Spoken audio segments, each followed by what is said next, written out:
නෙමෙයි වීඩියෝ එක දාන්න තිබ්බේ අද වීඩියෝ එක දාන්න තිබ්බේ. ඕම් බලන්න පින් හතේ වැඩ කරද්දි කොච්චර ලස්සනද කියලා මෙහෙමනේ තියෙන්න ඕනේ අප්පා. ඈ තරංග මහතාගේ පූර්ණ අනුග්‍රහය. ඒ වගේම අපේ මේ බුදුමැදුරේ තව මේ පහන තියලා පේනවනේ ශ්‍රද්ධාව කරුණාව කියනවා දැන් මෛත්‍රිය කියන එක උඩරිම වඩනවා. ඈ නියමයි ඈ. ඒකක් දාමු නේද කොහොම හරි දෙයියනේ කියලා. ඔන්න බුදුමැදුරේ ආලෝකය අද වෙනකොට අපි සාර්ථකව විදුලි ලබාගෙන අපි දැම්මා වගේ වීඩියෝ එකේ කලින් දැම්මා වගේ අද වොන් සාර්ථකව ලයිට් ඔක්කොම ආලෝක සම්පූර්ණයෙන්ම වටපිටම ලයිට් පත් වෙන විදිහට අපි වැඩේ කරලා අවසන් වුණා. ඉතින් අද අපේ බුදුමැදුර ගැන ඇත්තටම අපේ ඒ වගේම මේ සියලු දෙනාටම ගොඩක් පින් ලැබෙන්න ඕනේ මේ වගේ උතුම් දෙයක් කරපු නිසා.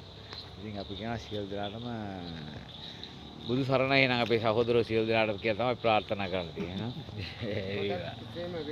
අනිවාර්යයෙන්.